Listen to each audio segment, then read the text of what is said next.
नमस्कार दोस्तों, मैं डॉक्टर संदीप कुमार अग्रवाल अपने YouTube channel commerce solution with Sandeep Agrawal में आपका स्वागत करता हूं। और आज हम लोग अपने जो पिछला वीडियो था इलास्टिसिटी ऑफ डिमांड यानी कि मांग की लोच हेडिंग में जो हमारा नेक्स्ट टॉपिक है और बहुत ही इम्पोर्टेंट टॉपिक है प्राइस इलास्टिसिटी ऑफ डिमांड, उस पर हम लोग आज चर्चा करेंगे कि प्राइस इलास्टिसिटी ऑफ डिमांड क्या होती है।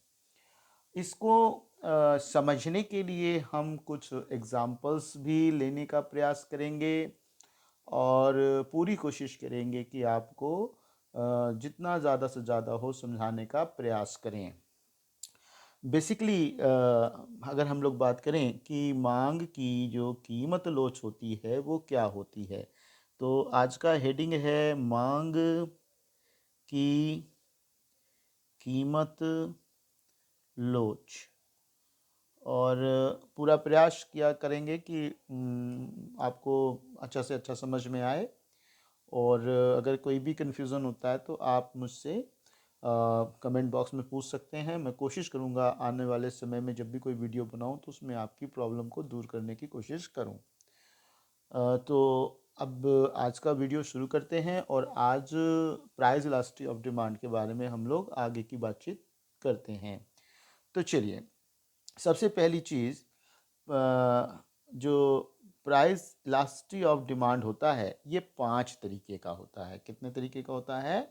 ये 5 तरीके की होती है प्राइस इलास्टिसिटी ऑफ डिमांड। अब ये 5 तरीके कौन कौन से अगर हम बात करें तो एक होता है जिसका E D is equal to,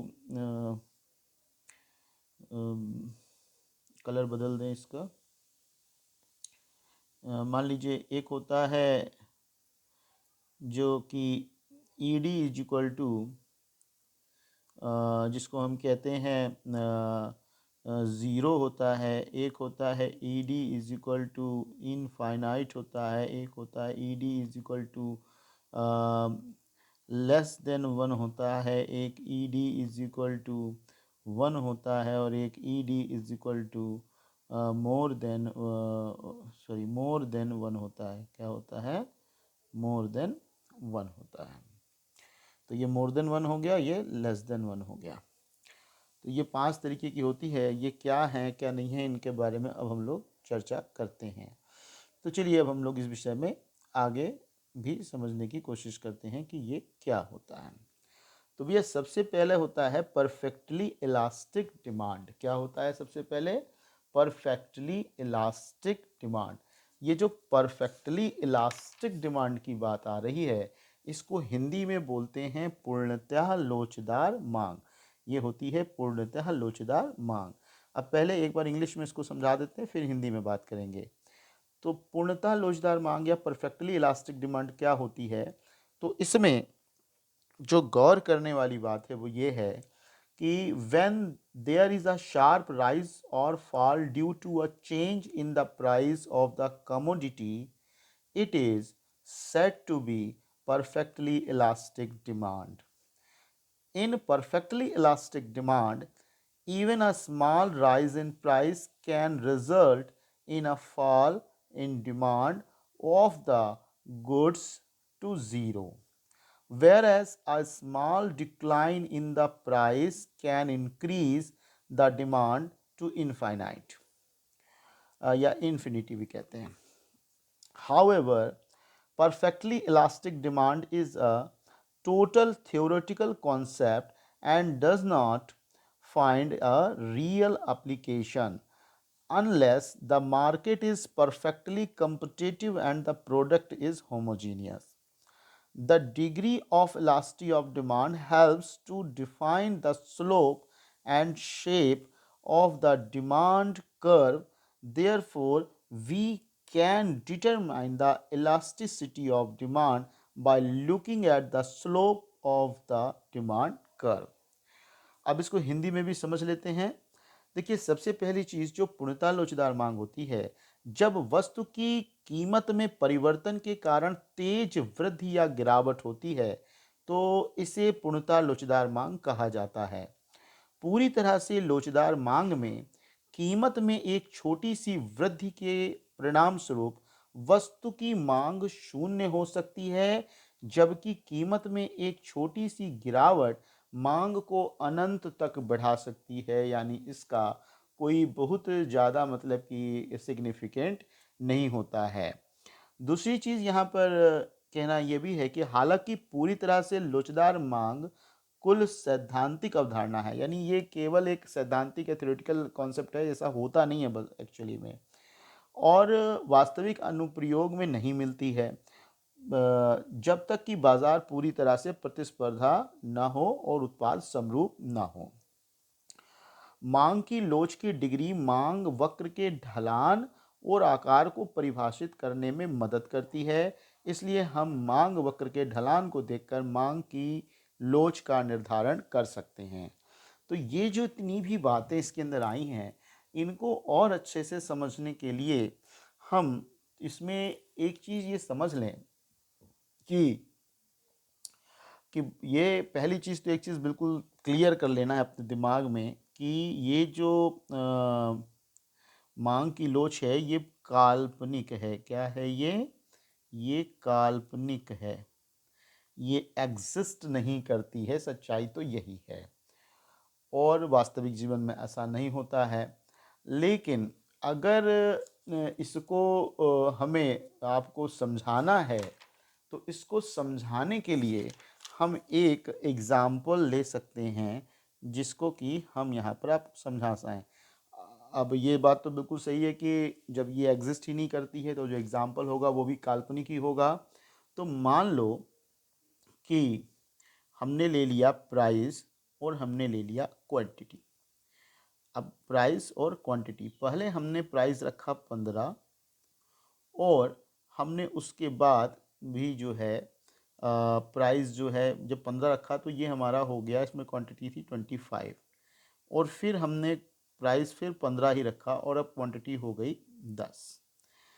यहाँ पर मैं सिर्फ ये बताना चाहता हूँ कि ये जो प्राइस में कम क्वांटिटी में जो डिक्रीजिंग हो रही है ये किसी भी कारण से हो सकती है और इसके पीछे आप ये कह सकते हैं कि कीमत में कोई परिवर्तन न होने पर भी जो मांग है उसमें परिवर्तन दिखाई पड़ता है।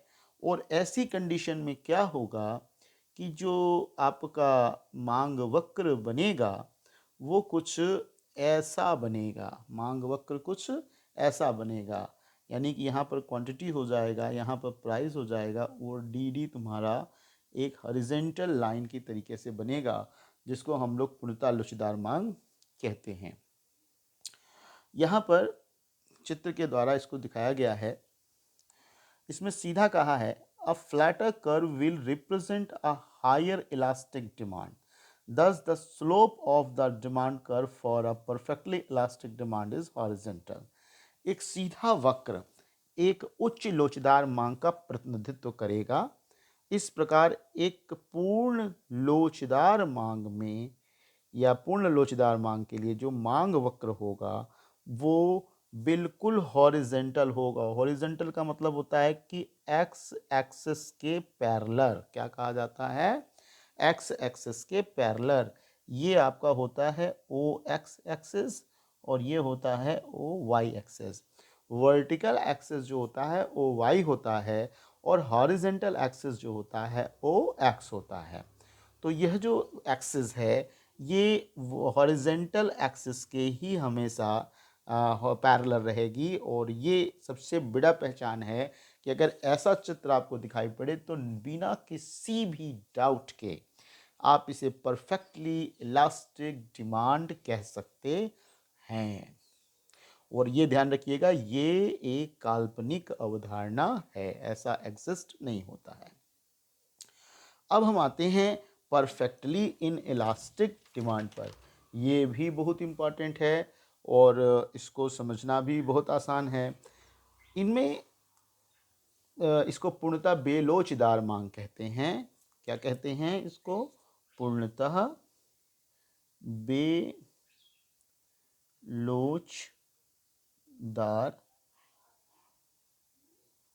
पूर्णतः बेलोचदार मांग इसको कहते हैं। अब जो पूर्णतः बेलोजदार मांग होती है ये होती क्या है? तो इसमें कहा है a perfectly inelastic demand is the one in which there is no change measured against a price change. इसमें होता क्या है कि कीमत में परिवर्तन होने के बावजूद भी वस्तु की मांग में कोई परिवर्तन नहीं होता। दिमाग में गौर से रखिएगा, जो परफेक्टली इनइलास्टिक डिमांड होती है, जो पूर्णतः बेलोजदार मांग होती है, उसमें कीमत चाहे पहले से कम हो जाए तो डिमांड बढ़ेगी नहीं, और अगर कीमत पहले से ज़्यादा हो जाए तो डिमांड घटेगी भी नहीं। तो इसीलिए इसको पूरी तरह से बेलोजदार कहते हैं। Like perfectly elastic demand, the concept of perfectly inelastic is also a theoretical concept and doesn't find a practical application. However, the demand for necessity goods can be the closest example of perfectly inelastic demand.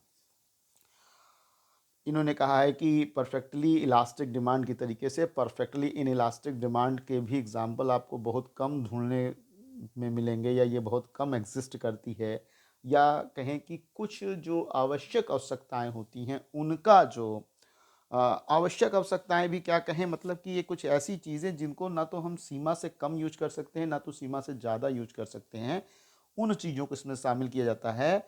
और इसको समझने के लिए जो सबसे बढ़िया example होता है वो होता है नमक की मांग। नमक की मांग, नमक यानी कि साल्ट, नमक की मांग। तो नमक जो है एक ऐसी वस्तु है जिसको कि आप बहुत महंगा हो जाएगा तो आप उसे खाना बंद नहीं कर सकते हैं, और अगर बहुत सस्ता हो जाएगा तो आप 1 किलो की जगह 5 किलो नमक नहीं खा लेंगे, यानी अगर आप 1 चम्मच नमक खा रहे हैं तो आप 10 चम्मच नमक नहीं खा सकते किसी भी हालत में। तो नमक का उदाहरण यहाँ पे सबसे बढ़िया उदाहरण होगा। अब इसको एक एग्जाम्पल के जरिए इसको समझ लेते हैं। तो सबसे पहले इसके ग्राफिकल प्रेजेंटेशन पे आते हैं। तो इन्होंने कहा है पूरी तरीके से बेरोजगार मांग के लिए मांग वक्र एक ऊर्ध्वाधर रेखा है, यानी मांग वक्र का ढलान शून्य है, यानी इसमें ढलान बिल्कुल नहीं होता है। यानी हम ये कह लें कि यह जो है ये वाई एक्सेस के पैरेलल होती है। जो परफेक्टली इलास्टिक डिमांड थी वो क्या थी, वो एक्स एक्सेस के पैरेलल थी। ये क्या है, ये वाई एक्सेस के पैरेलल होती है। अब इसको एक एग्जाम्पल के जरिए समझते हैं। तो अपन ले लेंगे नमक की मांग। अपन ने ले लिया नमक की मांग।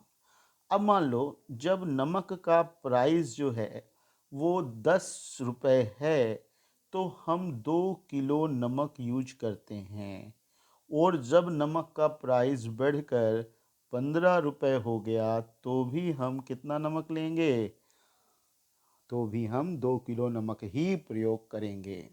तो ऐसी कंडीशन में जब हमारा प्राइस यहाँ पर था 10 रुपये था तब भी हम इतना ही नमक यूज कर रहे थे, और जब हमारा प्राइस बढ़ करके 15 रुपये हो गया तो भी हम इतना ही नमक यूज कर रहे हैं। तो इसका मतलब ये हुआ कि नमक की मांग जो होती है पूर्णतः बेलोचदार मांग होती है। आप इसका स्क्रीनशॉट लेना चाहें तो ले लें। आगे बढ़ते हैं।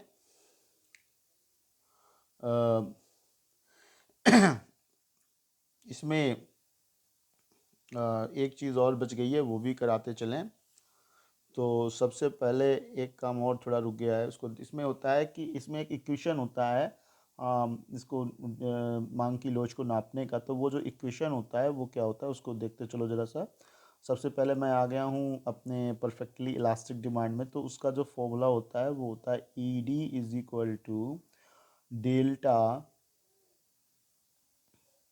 Q upon delta P into P upon Q. तो मैं यहाँ पर ये समझाना चाहता हूँ कि एक मैंने जैसे ले लिया था कि कोई भी एक एग्ज़ाम्पल ले लो। तो जैसे मैंने एग्ज़ाम्पल ले लिया था यहाँ पर कि जो प्राइस है और जो क्वांटिटी है। तो प्राइस मैंने ले लिया था 15 रुपये, और यहाँ पर 25 रुपये ले लिया था, 15 रुपये और आपका जो है 10 पीस ले लिया था। मैं फिर बता दूं, ये मैं एग्जांपल दे रहा हूँ परफेक्टली इलास्टिक डिमांड का दे रहा हूँ। किसका दे रहा हूँ? परफेक्टली इलास्टिक, जिसमें कि मैंने काल्पनिक बताया था। तो इस फॉर्मूले में रखने के लिए डेल्टा क्यू का मतलब हुआ क्वांटिटी का डिफरेंस। डेल्टा क्यू का मतलब हुआ क्वांटिटी का डिफरेंस, यानी इन दोनों के अंदर जो अंतर है वो है आपका 15 का। तो मैंने यहाँ पर रख दिया 15 बटे डेल्टा पी, इन दोनों में कोई भी डिफरेंस नहीं है तो यहाँ पर आ गया 0 इंटू पी में पहले वाली कीमत, यानी जो फर्स्ट स्टेप पे जो कीमत है वो, तो ये आ गया 15, और क्यू में पहला वाला क्वांटिटी यानी ये हो गया 25। तो इसको जब आप सॉल्व करेंगे तो ये जो कि अपॉन में ज़ीरो है, तो इसको जब भी सॉल्व करेंगे तो ये ज़ीरो से अगर किसी भी चीज़ को तुम डिवाइड करोगे तो वो इनफाइनाइट हो जाता है। क्या हो जाता है? वो इनफाइनाइट में आता है। तो इसका जो आंसर आएगा वो इनफाइनाइट आएगा, यानी मांग की लोच E D is equal to इसको बोलते हैं इनफाइनाइट बोलते हैं। ठीक है। अब इसके साथ साथ हम आ जाते हैं परफेक्टली इन इलास्टिक डिमांड। इसका भी एग्जांपल ले लेते हैं। इसमें हमने नमक लिया था, तो जब हम इसमें नमक लेंगे तो नमक के हिसाब से इसको समझ लेते हैं।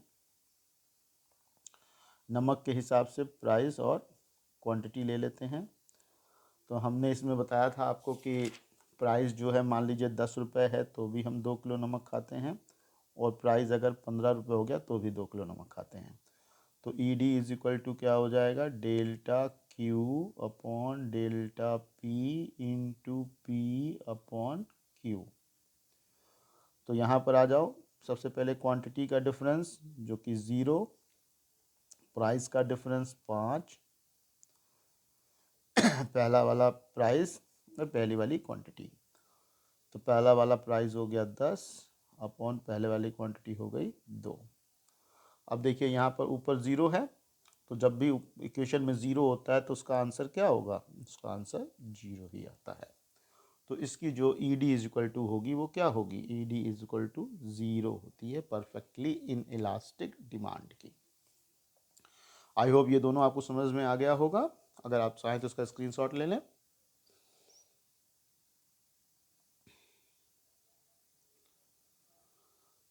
अब हम लोग आते हैं रिलेटिव इलास्टिक डिमांड पर। अब रिलेटिव इलास्टिक डिमांड ये किसको कहते हैं? तो ये रिलेटिव इलास्टिक डिमांड होती है, इसको हम कह सकते हैं इकाई से अधिक लोचदार मांग। क्या कह सकते हैं? इकाई से अधिक लोचदार मांग।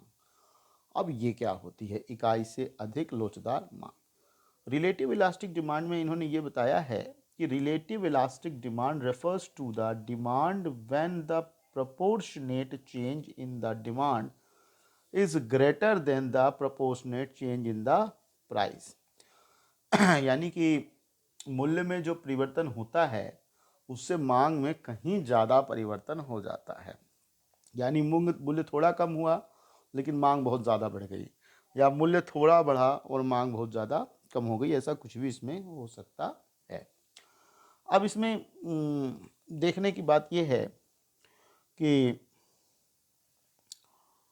the numerical value of relatively elastic demand ranges between 1 to infinite, या 1 से लेकर के अनंत के बीच में जो है इसकी संख्या होती है जो कि रिलेटिव इलास्टिक डिमांड होती है। अगर इसको नापेंगे फॉर्मूले में, जो अभी इसके पहले हमने 2 नापा है। इन्होंने ये भी बताया है कि रिलेटिवली इलास्टिक डिमांड जो होती है, if the price of a goods increases by 25%, then the demand for the product will necessarily fall by more than 25%। यानी अगर 25% मूल्य बढ़ जाता है तो डिमांड निश्चित बात है कि 25% से ज़्यादा गिरेगी, या मूल्य 25% गिर जाता है तो डिमांड 25% से ज़्यादा ही बढ़ेगी। हर हालत में कभी 25% नहीं बढ़ेगी। और तीसरी बात इन्होंने बताया, unlike the aforementioned type of demand, relatively elastic demand has a practical application as many goods responds in the same manner when there is a price change। इन्होंने कहा कि उपर्युक्त प्रकार की मांग के विपरीत अपेक्षाकृत लोचदार मांग में एक व्यवहारिक अनुप्रयोग है, क्योंकि कीमतों में परिवर्तन होने पर कई सामान उसी तरीके से प्रतिक्रिया देते हैं। तो समझने के लिए सिर्फ इतना समझ सकते हैं, इन सारी बातों को अगर थोड़ा सा किनारे रखें तो अगर इसको ऐसे समझें कि अगर प्राइस में 25% की कमी आती है तो प्राइस में मान लीजिए कि 25% की कमी आती है मान लो, तो भैया एकदम गांठ बांध लो कि अगर जो डिमांड होगी वो 25% से ज़्यादा बढ़ेगी, यानी कि 25% से ज़्यादा बढ़ेगी हर हालत में। अगर 25% ही बढ़ती है तो फिर यूनिटरी इलास्टिक डिमांड हो जाएगी, जो कि अभी हम लोग बाद में पढ़ेंगे उसको, ठीक है। तो ये उससे ज़्यादा ही बढ़ेगी, और जब ऐसा होता है तो हम लोग इसको बोलते हैं रिलेटिवली इलास्टिक डिमांड। अब इसको फार्मूले के रूप में या ग्राफिकल प्रेजेंटेशन के रूप में समझना चाहें तो हम इसमें जो है पेट्रोल की मांग को लेकर के समझ सकते हैं। अब जैसे वर्तमान समय में पेट्रोल की कीमत तो 100 रुपये क्रॉस कर गई है, तो हम अगर इसको समझें कि मान लेते हैं कि जो पेट्रोल है उस पेट्रोल की जो कीमत है वो है आपका प्राइस ऑफ पेट्रोल और क्वांटिटी ऑफ पेट्रोल। हम पेट्रोल पे बात कर रहे हैं, तो पेट्रोल की जो प्राइस है मान लेते हैं वो है मान लेते हैं कि पेट्रोल की प्राइस है 100 रुपये, और उस समय जो पेट्रोल यूज होता है वो मान लेते हैं कि 1600 लीटर यूज होता है। अब अगर पेट्रोल का प्राइस घट करके 80 रुपये हो गया, कितना हो गया 80 रुपये, 20% की कमी आई है अगर देखा जाए तो। लेकिन इसमें जो कमी आई है, ये यार इसको हम कर दें थोड़ी देर के लिए,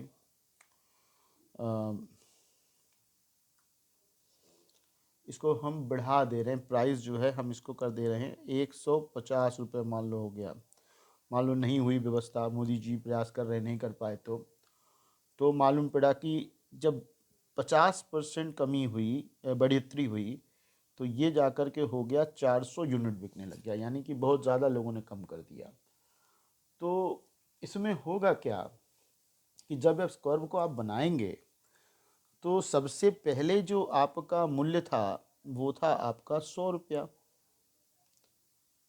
और उसके बाद आपका क्या बढ़ के हो गया 150।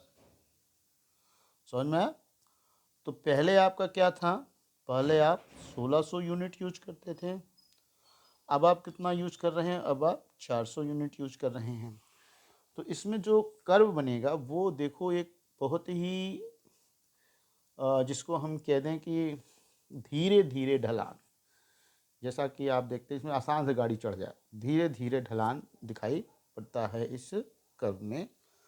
तो इस तरीके का अगर आपको कर्व दिखाई पड़ता है, इस तरीके का ग्राफ दिखाई पड़ता है, तो आंख बंद करके आप कह सकते हैं कि ये जो है रिलेटिवली इलास्टिक डिमांड या इकाई से सॉरी हाँ रिलेटिवली इलास्टिक डिमांड के अंतर्गत आ जाता है, और इसको हम कहते हैं कि इकाई से अधिक लोचदार मांग, इसको हम लोग कहते हैं रिलेटिव इलास्टिक डिमांड या अपेक्षाकृत लोचदार मांग कहते हैं। अब हम लोग आते हैं अपने चौथे रिलेटिवली इनइलास्टिक डिमांड पे। इसको हम कह सकते हैं बेलोचदार मांग या इकाई से कम लोचदार मांग। क्या कह सकते हैं? बेलोचदार मांग या इकाई से कम लोचदार मांग। बेलोचदार मांग या इकाई से कम लोचदार मांग, इसको कह सकते हैं। अब इसका कॉन्सेप्ट समझ लेते हैं ये जो रिलेटिवली इनइलास्टिक डिमांड होती है, इसके अंदर कहा गया है कि the proportionate change in the quantity demanded for a product is always less than the proportionate change in the price. मूल्य में जितना परिवर्तन होता है उसकी तुलना में मात्रा में बहुत कम परिवर्तन होता है। अभी क्या पढ़े थे, मूल्य में कम परिवर्तन हो रहा था लेकिन मात्रा में बहुत ज़्यादा परिवर्तन हो रहा था। अब इसमें क्या कह रहा है कि मूल्य में तो ज़्यादा परिवर्तन होता है लेकिन मात्रा में ज़्यादा परिवर्तन नहीं होता है। यानी कि कुछ हद तक यह उन वस्तुओं पर लागू होता है जिनके बिना हम नहीं रह सकते हैं।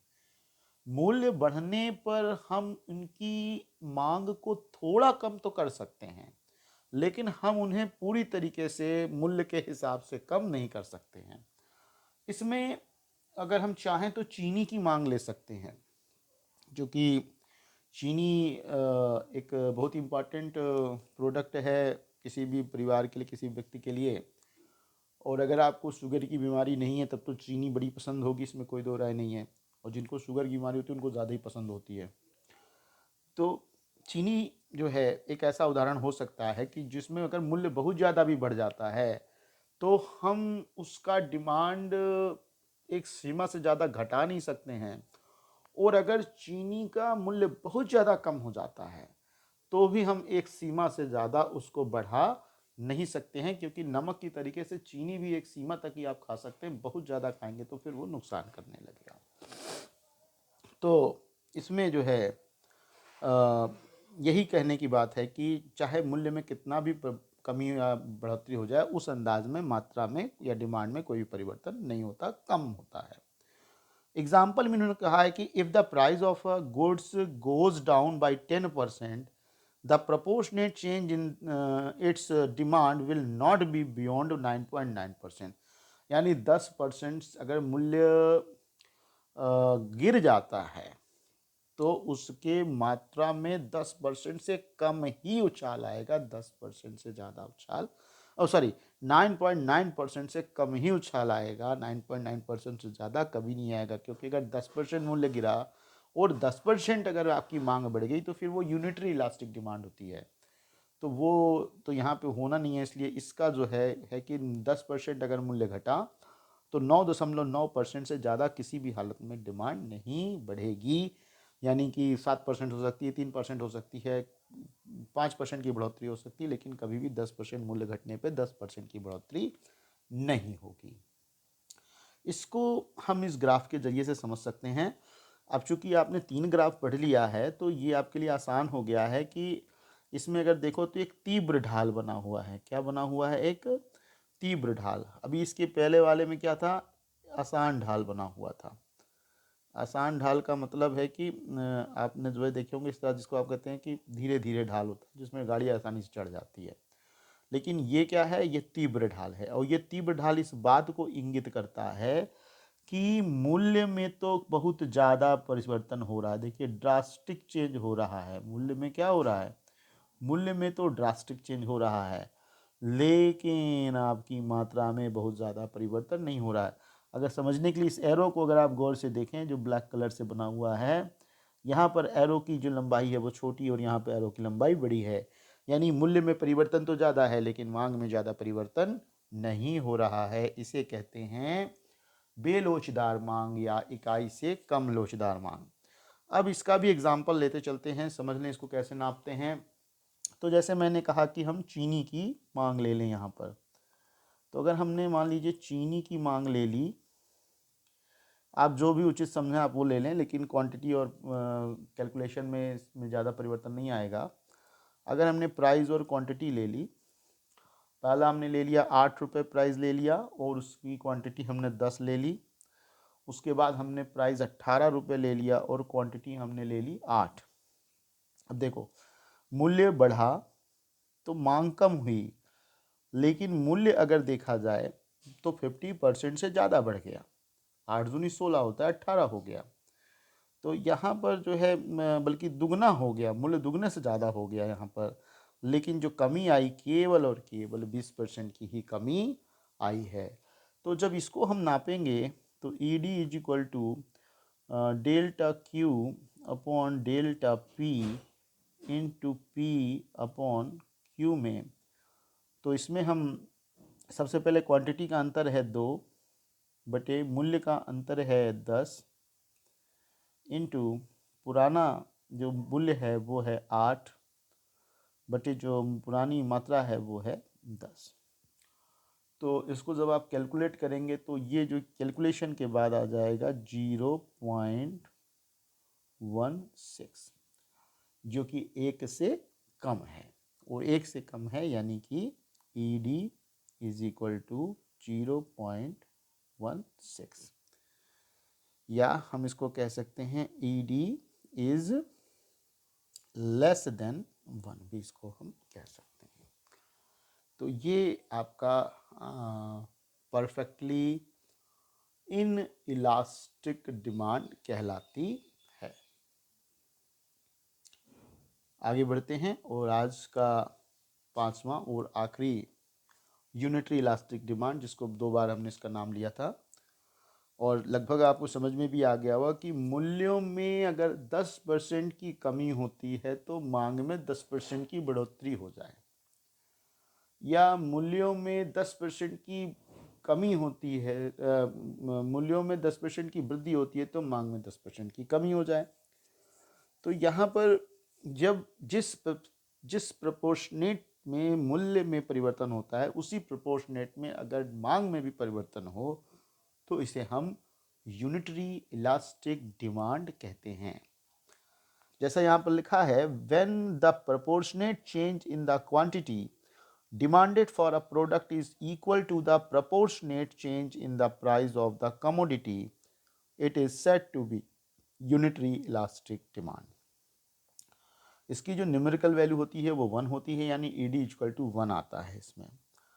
इसमें ज़्यादा दिमाग लगाने की जरूरत नहीं, सिर्फ इतना जान लो कि जितना प्रतिशत मूल्य में परिवर्तन होता है सेम उसी प्रतिशत से मांग में परिवर्तन होता है। अब इसको एक एग्जाम्पल के जरिए समझते हैं। एग्जाम्पल ये कह रहा है कि हमने यहाँ पर किसी भी एक प्रोडक्ट, जैसे कपड़े की मांग ले ली मान लो, तो मान लो पहले जो प्राइस है और वो जो प्राइस था वो हमारा था 5 रुपये और डिमांड थी 100, बाद में ये 7.5 हो गया और डिमांड हमारी घट गई 50। अब देखो यहाँ पर 50% की वृद्धि हुई, इंक्रीज हुआ 50% से, और यहाँ 50% से डिक्रीज हो गया। अब समझने वाली बात क्या है, यहाँ पर जितना प्रतिशत की वृद्धि उतना ही प्रतिशत की डिमांड में कमी, यानी बिल्कुल सेम परसेंटेज चल रहा है। यूनिट आप वैल्यूज़ को अगर आप परसेंटेज में देखेंगे तो बिल्कुल सेम है, 5 7.5, यानी 5 का आधा 2.5 बढ़ गया यानी 50% इंक्रीज, और 100 का आधा 50 यानी 50 कम हो गया यानी कि 50% डिक्रीज। अब इसको अपने फॉर्मूले में अगर हम रखें तो हमारा हो गया ED is equal to delta Q upon delta P into P upon Q. तो यहाँ पर देखो जो हमारा क्वांटिटी में जो अंतर है वो 50 का है, प्राइस में जो अंतर है वो 2.5 का है, 2.5 का, और पुराना जो प्राइस है वो है 5 और पुरानी मात्रा है 100। इसको आप जब सॉल्व करेंगे तो ये आ जाएगा आपका 1। क्या आ जाएगा ये 1। तो हम लिखेंगे ED इज इक्वल टू 1। क्या लिखेंगे ED इज इक्वल टू 1, यानी कि ये इकाई के बराबर लोचदार मांग भी कहलाती है। यूनिटरी इलास्टिक डिमांड को हम क्या कहते हैं, इकाई के बराबर लोचदार मांग कहते हैं। तो आज ये 500 जो हमने बात किया, ये 500 आपके जो है प्राइस इलास्टिसिटी ऑफ डिमांड के प्रकार हैं। ये 500 हमारे जो कहलाते हैं ये कहलाते हैं मांग की कीमत लोच के प्रकार। ये बहुत इंपॉर्टेंट है, लगभग इम्तहानों में पूछा जाता है, तो इन पर आप विशेष रूप से गौर करिए। इनका ग्राफिकल प्रेजेंटेशन देख लीजिए। इसको बोलते हैं रेक्टेंगुलर हाइपरबोला। क्या बोलते हैं, रेक्टेंगुलर हाइपरबोला। ये इस तरीके से बनता है, और इसको ऐसे भी बना सकते हैं, अगर आपको कहीं ऐसे दिखे तो बिल्कुल कंफ्यूज नहीं होइएगा, इस तरीके से भी बनता है, बिल्कुल तिरछा। ऐसे भी बन जाता है। तो ये जो है मांग की यूनिटरी इलास्टिक डिमांड है, यानी इकाई के बराबर लोचदार मांग है। तो इस वीडियो को आज यहीं समाप्त करते हैं, और अपनी जो भी बातें आपको इसमें से नहीं समझ में आ रही हो या आप जो अच्छा लगता हो, तो अगर कुछ समझ में आता हो, अच्छा लगता हो, तो ज़रूर इसको लाइक शेयर सब्सक्राइब कीजिए, शेयर कीजिए लोगों को, और लोगों को जो है जुड़ने के लिए कहिए, क्योंकि ये आप सभी के लिए फ़ायदेमंद होगा। तो आज के लिए यहीं रखते हैं। नमस्कार।